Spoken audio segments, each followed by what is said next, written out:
All right, everybody. Hey, welcome. Thank you so much for joining us. I hope you're ready to earn some frequent flyer miles, because today's show, we're going to take a whole tour of the planet of Golarion. We're going to be looking at different continents and kind of having some fun stories and some history and some lore from each one. And to do that the best way possible, we've got James Jacobs in the studio again. James, thanks for coming in. Hi. Hi. Are you ready to... Hi. Are you ready to... Steve, thank you so much for the bits, pal. That's super nice of you to do. So we were going to just talk about one continent at the end of last show. Yeah, we were talking about like maybe doing Garund, because we definitely go to Garund at the start of Age of Ashes in the next adventure path. And I started thinking about that and mentioned that we finally got a full-on map of the planet for the first time. I mean, we've had like a vague one before in the Inner Sea World Guide, but coming up in the core rulebook for second edition, we've got an actual like a map, and figured there's more than just Garund out there, so let's just talk about everything. And we got like a bonus cartoon at the end of this. Yeah, it actually looks really cool. It's pretty jazzed the way that it looks. Yeah. All right. So essentially, what we can expect to do today is touch base on a little bit of each of the continents. Yeah, there's eight of them in all. And okay. The one that we focus on as the Inner Sea region is it's Avestan. It's I think it's the smallest continent. Maybe Aslant is smaller now that it's been smashed up by space rocks. But Avestan's got like a lot of what we've been going on about Varisia, Kion, and everything. That really we've been focusing on is Avestan and the top about quarter or third of Garund, and it's a big region. And there's a lot of locations on that. And people look at that map and assume like the top part is like that's the North Pole, and then the bottom part that's the equator. And no, the equator's way south, and the North Pole's way north. So it's pretty crazy. There's a lot more to the world than that. And getting out there and exploring those other regions is something we're doing increasingly. Okay.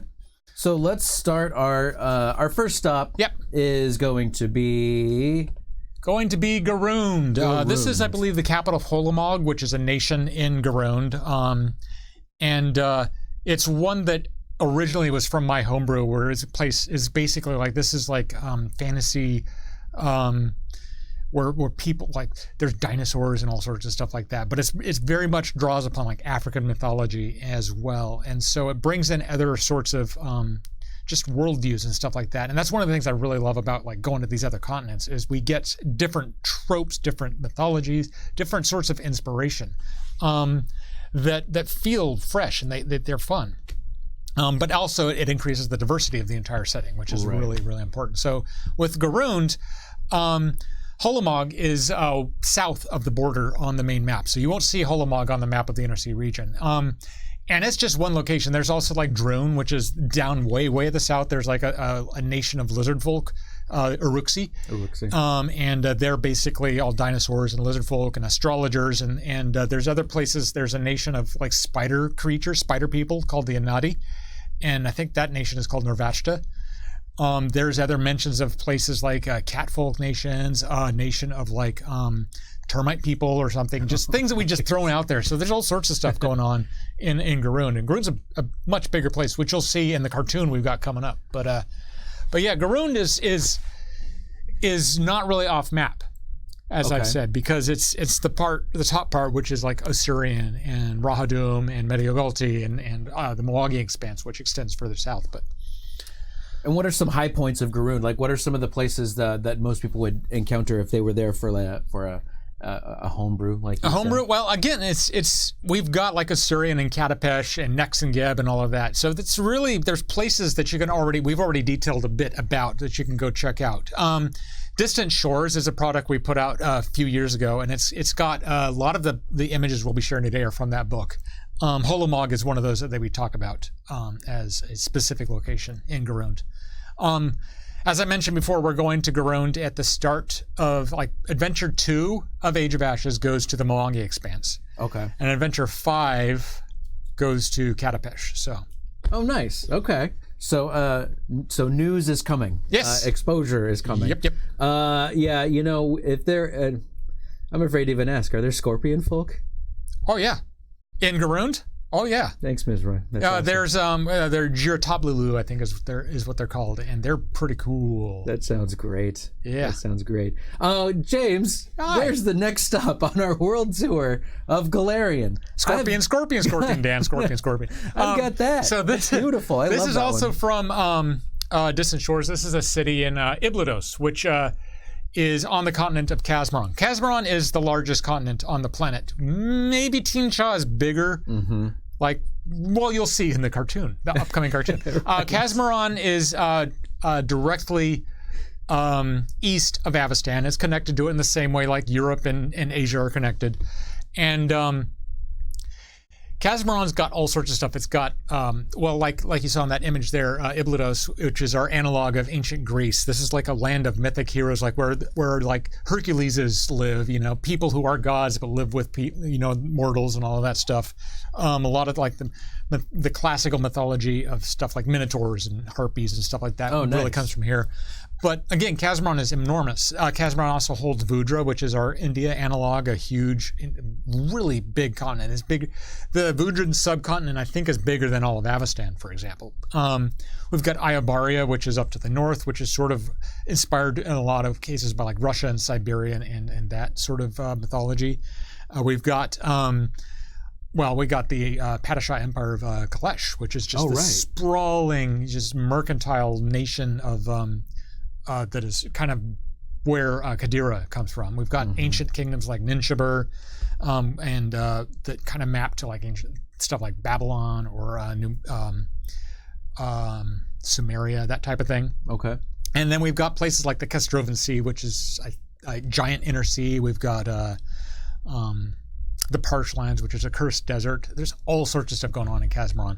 Would this be like a Mummy's Mask? No, Mummy's Mask would be way back in Garund in Osirian. Okay. Yeah. All right. Are there any APs that take place in this? There's one episode, the part 5 of Strange Aeons goes into the Parched Lands. Okay. All right.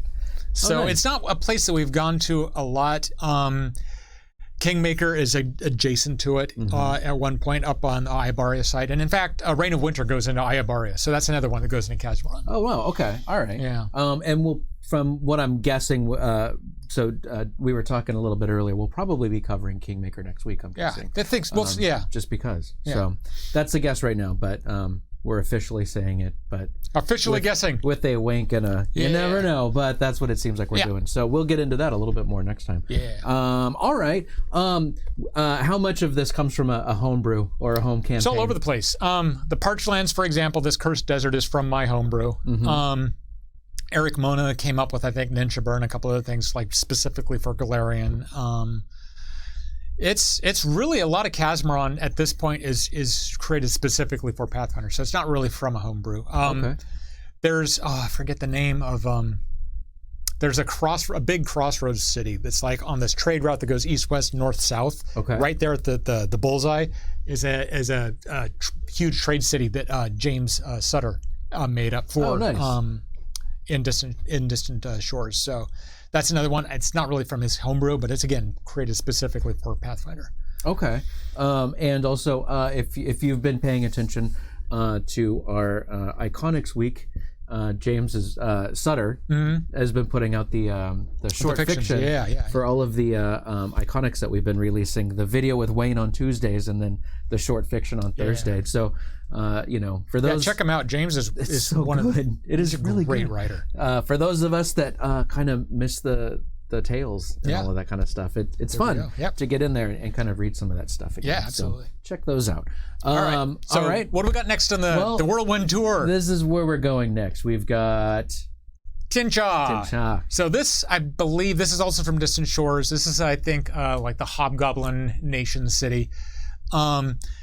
Tinsha is our Asia analog, and this is a place where we got Minkai, which is kind of a stand-in for Japan. There's a samurai and ninja stuff going on there. We've got way down south, we got the Bellagio Jungle, which is like the sort of primeval junglescape where like the kaiju live and all of that. So that's like Monster Island. We've got an analog for Korea, for China, for Vietnam. We've got all sorts of just Asian sort of inspired regions here. And this is one we've done actually a fair amount of work on. There was an Adventure Path Jade region, which went over the top of the world, which we'll get to later in the show, Right.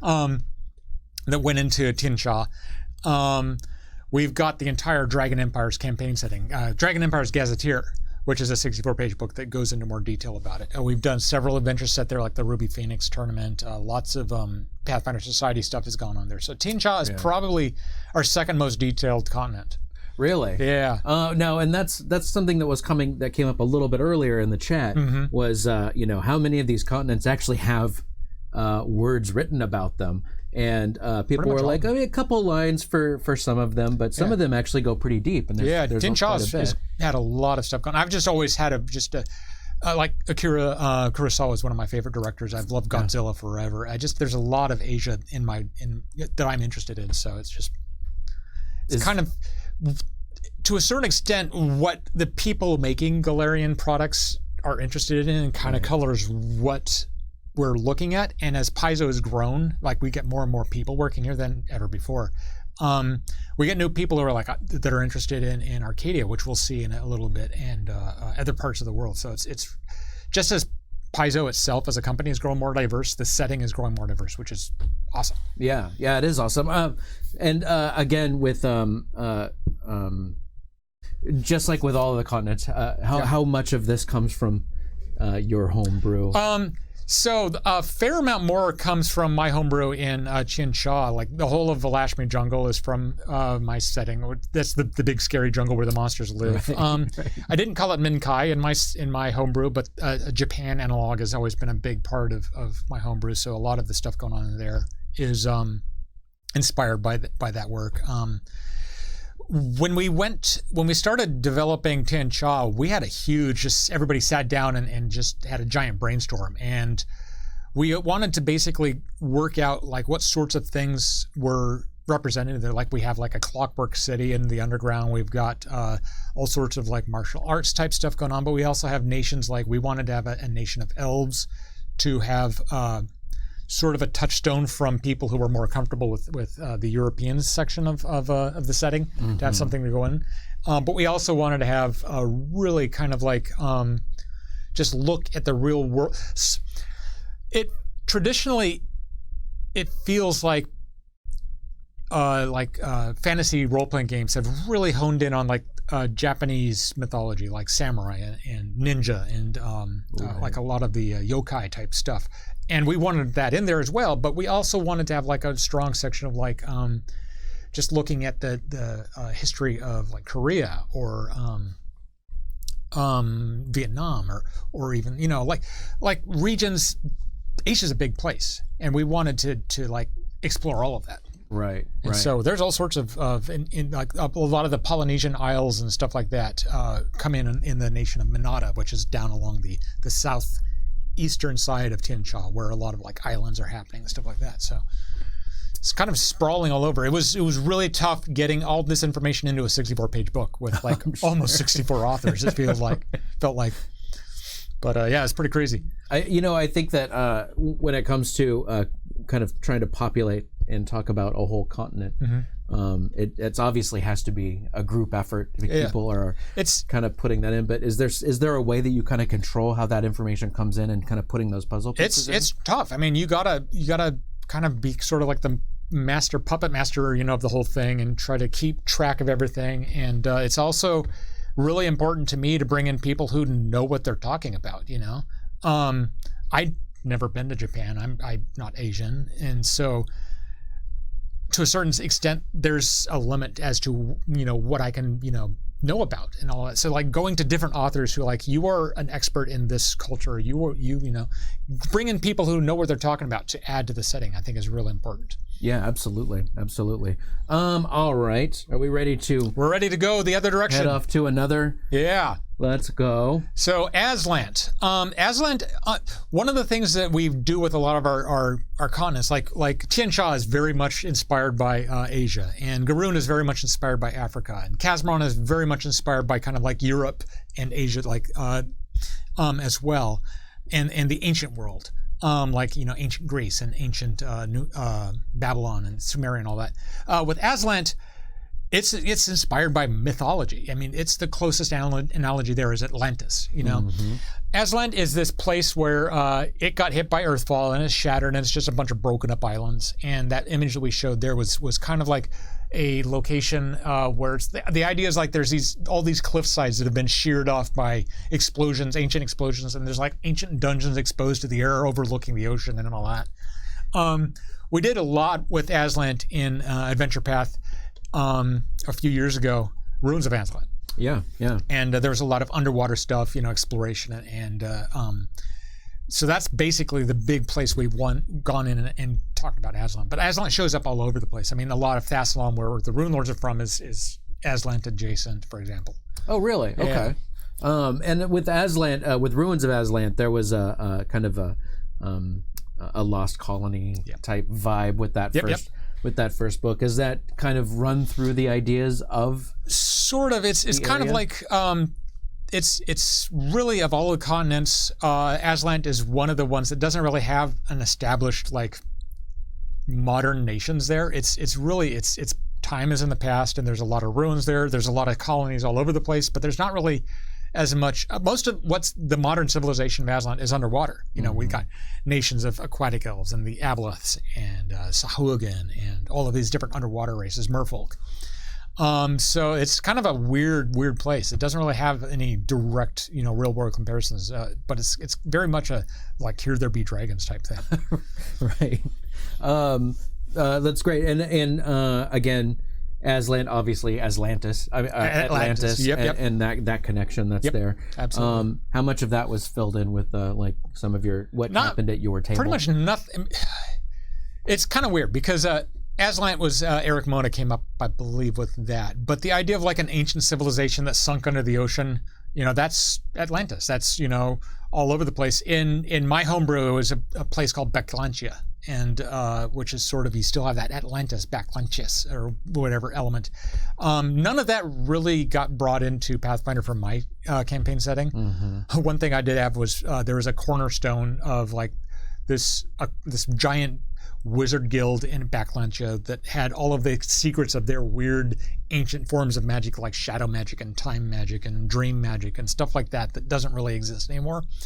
And if somebody could find this cornerstone, they could rediscover this type of magic from ancient past. And so that's something that that may show up someday in Golarion if I want to sell it. Yeah. Or may not. Or may not. If I might look into it, it's like, this is just a stupid idea. So not everything I came up with in high school is a great idea. Has there been anything that you've come up with at your table that has been so good you're like, I'm keeping this at my table. This is mine. Yeah. I don't say those out loud yet. Yeah, I guess because if I say it out loud here, it's like, I don't own it anymore. But that does exist. There's some killer killer apps that you've got. I like to think so, but well, I don't know. Maybe I'm just precious about them. Why not both? I guess that's true. That's true. It's also weird too because a lot of when I was growing up playing, you know, role-playing games and stuff like that, so much of it is like, I like this, so it's in here. I like Lovecraft, so there's Lovecraft stuff. I like Road Warrior, so there's Road Warrior stuff. I like Stephen King, so the Dark Tower influences and all this stuff. Right. And it's this melange of like of a soup, a pop culture soup that I'm into that kind of synthesizes into something else. So it's got DNA from all of these other intellectual properties in there. So to a certain extent, I'm not super comfortable in going, like saying like, this is my idea when it's like, obviously that's from Dark Tower or whatever. So yeah, I think it because then some of that stuff might cross the line from just it's like either an homage or like just plagiarism. It's like this weird sort of thing you gotta. It's a weird line sometimes. Yeah. All right. We jump back in our ships. And we're gonna go shuffle off from Aslan to Arcadia, and now we are in. Now Arcadia. this one is an image that no one has seen yet. This is now everyone's seen. This is brand new. This is from an upcoming adventure path. Because everyone watches Pathfinder Friday. Yeah, they should. Then we give you prizes. If you just watch the first 10 minutes and then tune out, you don't get the new stuff. So this is Arcadia. Arcadia is a continent that is, to a certain extent, got a lot of inspiration drawn from North and South America. And on one level, that does mean that there's like Aztec and Mayan and sort of that sort of culture is a big part of it. But there's other things too, and we really didn't want to have this whole element of like, we wanted to view it from like the colonist viewpoint. You know, we didn't want to come in as the conquistadors. You know, it's like we're bringing society to it. Arcadia's got arguably some of the most advanced civilizations on the planet, you know, certainly on par with, you know, Avestan and Tiancha, and they're all, with the exception of Aslant and the next two that I'm going to talk about, they're all pretty much at the same level of like technological and magical achievement. Arcadia is one that we've done probably the least amount to date with. That's going to start changing relatively soon. Like I said, there's we may have not have said this before, but one of the adventures in Tyrant's Grasp goes to Arcadia, and that image is from a gazetteer in that book. We got some new deities, we got new city. Yeah, it's got some really cool stuff. Luis Loza has been doing a lot of work with it. Adam Daigle has always kind of been interested in it as well, so the two of them working together have really brought a lot more information to it. Yeah. It's one that it's one of the things that the further we get from like Tiancha and Avestan Inner Sea, the further from my original input into the setting we get.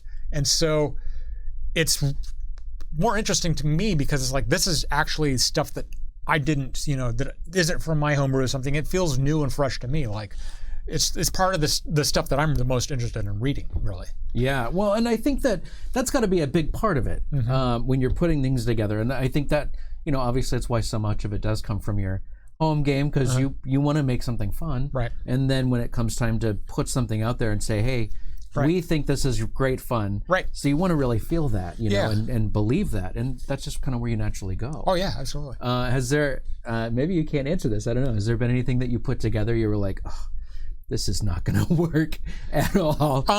You do it and you're like, oh, hey, it actually did. That's awesome.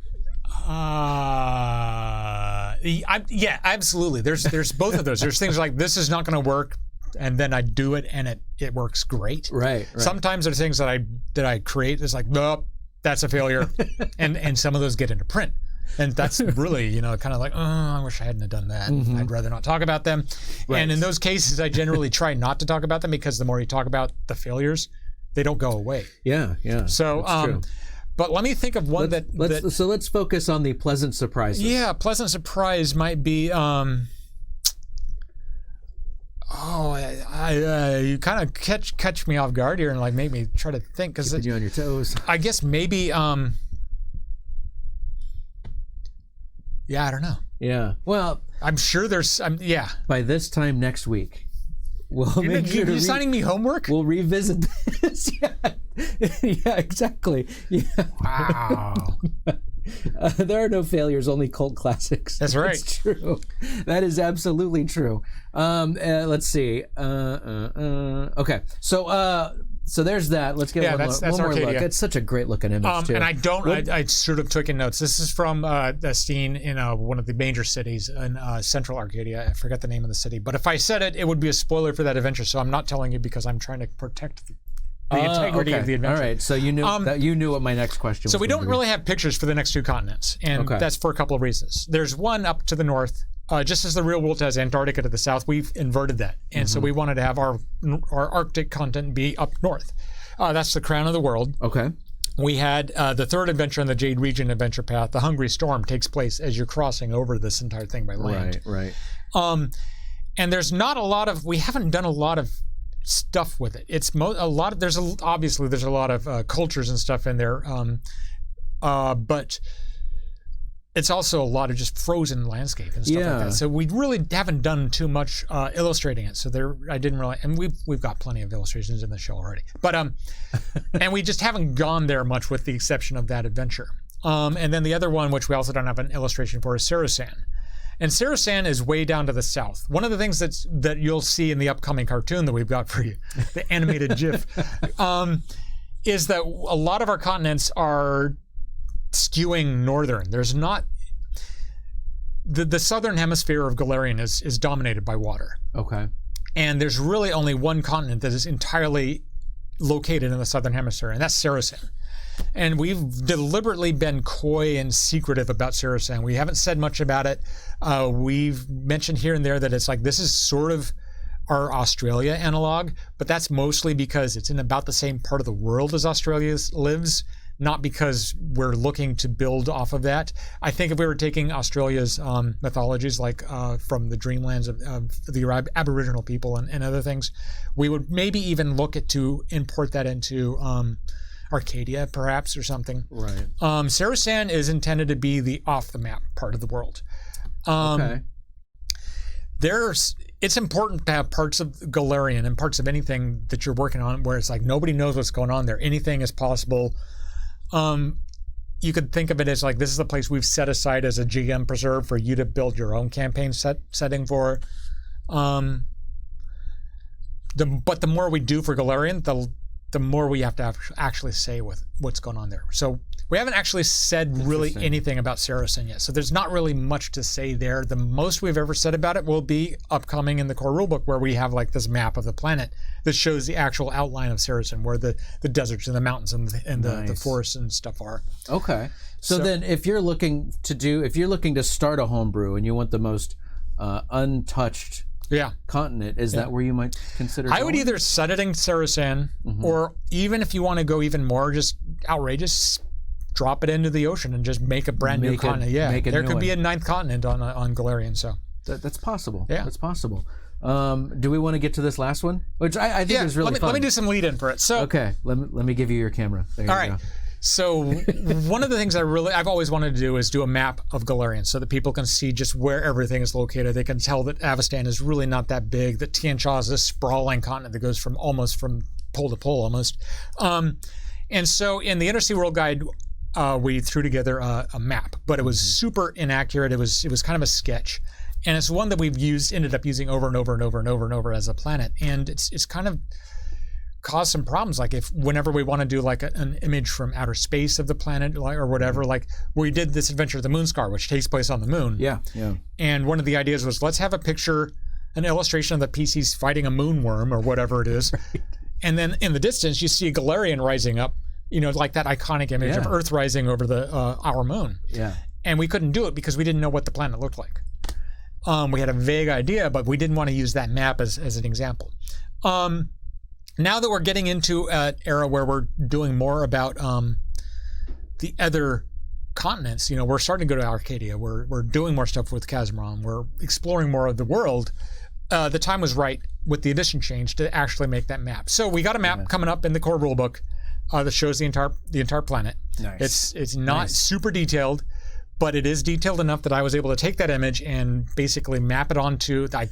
It'll hopefully maybe we'll get it into the comments or whatever. I will make sure to put the name of the website in the comments, and when I set this up for VOD, I'll put it in there too. Perfect. In the description. Yes, it's a really cool website where you can take any image and just shrink it onto a globe. Right. So you can take like any picture, stretch it around a globe, and then push a button to animate it. And so we've got basically an animated globe of Golarion. Yeah, you want to show this thing up? Yeah, let's fire it up. It's pretty cool. Ready? There it is. And no, that's not it.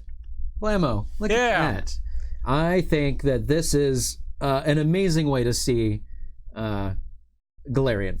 When I first looked at this, I was like, "This is amazing. This looks so fun." Yeah, it's got a lot of details. You can see a lot of stuff that people like. There's Arcadia spinning around. There's Aslan, and then we're getting to most of Garund and Art, and it shows really how big. Like that Tian Sha goes all the way, and then you can see a glimpse of Sarasan down on the bottom. This angle that we're viewing it at is sort of canted forward a little bit, so you can see. Way up at the top, you can see the North Pole. Right. The South Pole is not visible in this viewpoint. It shows you just how far north Avestan is and how small it is compared to the rest of the world. Yeah, and, Steve is saying Arcadia is bigger than he thought. Yeah, exactly. It's the type so cool to see the way the relative sizes are. Yeah, and that's the thing too. Is like Arcadia it's big. It's a huge continent, and it shows just how much of the world we haven't explored. Yeah, absolutely. Yeah. So what I want to do, and I need to kind of figure some things out first. But if I'm able to, I might try to put that up on social media so that Yeah, people can have that's access to something it. that we've always wanted to like show off. The core rulebook will have that map stretched out in like a Mercator whatever sort of map distortion whatever thing, and then it's got down on low. I think down below it's got like 4 hemisphere views of like different nations. It's a little bit weird, like you saw on that the top of Tian Sha kind of goes like into like a pinch. Yeah. So yeah, you'll look up there. There's Tian Sha kind of just tapers down to a scrunch, but It's still pretty it works legit. pretty good. And actually, I think Steve has a better idea. Yep. It should be in a blog. I think Steve Geddes is. Yeah, I mean, having this image show up in a blog or somewhere, probably the better way to we'll go. do something with it. Yeah. Okay.